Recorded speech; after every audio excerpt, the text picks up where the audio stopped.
ஆண்டவர் இஸ்ரவேல் ஜனங்களை தேர்ந்தெடுக்கும் போது அவங்க ஒரு ஆசாரிய ராஜ்யமாக இருக்கணும்ட்டு அவர் விரும்பினாரு. ஆனா இஸ்ரவேல் ஜனங்கள் தவறிய காரணத்தினால ஆண்டவர் நீங்க ஒரு தேசமா எனக்கு ஆசாரியரா இருக்கணும்னு நான் விரும்பல, ஆனா அதுல இருந்து ஒரு கோத்திரத்தை மாத்திரம் நான் ஆசாரியர்களை எடுத்துக்கிறேன்.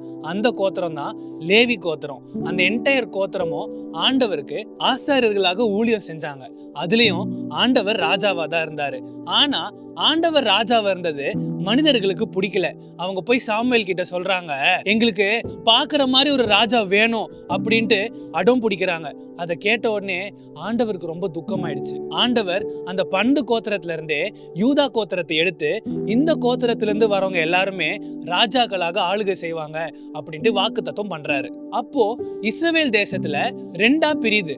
ஒரு சைடு பாத்தீங்கன்னா ஆசாரியர்கள், அதாவது லேவி கோத்திரம், இன்னொரு சைடு பாத்தீங்கன்னா ராஜாக்கள், அதாவது யூதா கோத்திரம். இப்படி போயிட்டு இருக்கும் போது ஆண்டவருடைய திட்டம் நிறைவேறணும். ஆண்டவருடைய திட்டம் என்ன? ராஜாக்கள் யூதா கோத்திரத்துல இருந்து தான் வரணும், ஆனா கர்த்தர் தான் ராஜாவா இருக்கணும். இது ரெண்டுமே நிறைவேறணும் அப்படின்னா ஏசப்பாவே இந்த பூமிக்கு இறங்கி வரணும், அதுவும் யூதா கோத்திரத்துல இருந்து வரணும். அப்படி நமக்காக மரித்து பரமேறினதுக்கு அப்புறம் 2ஆம் தடவை திருப்பி வருவாரு. எப்படி வருவாரு? ஒரு ராஜாவாக, ஒரு தேவனாக, ஒரு கர்த்தராக இந்த பூமியில 1000 வருடம் ஆள்கை செய்வாரு. அது மாத்திரம் இல்ல, யூதா கோத்திரத்துல இருந்து வந்தவராகவும் இருப்பாரு. இந்த விதத்துல அவர் சொன்ன 2 வாக்கு தத்தமும் நிறைவேறிடுச்சு.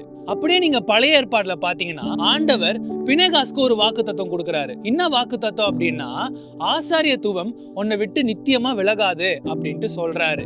அந்த வாக்கு தத்தத்தை கூட ஆண்டவர் நினைவு கூர்ந்து 1000 வருட அரசாட்சியில ஆரோனுடைய வம்சத்திலிருந்து வரவங்க தான் ஆசாரியர்களா இருக்கிறாங்க அப்படின்ட்டு எசேக்கியேல்ல போட்டிருக்கு.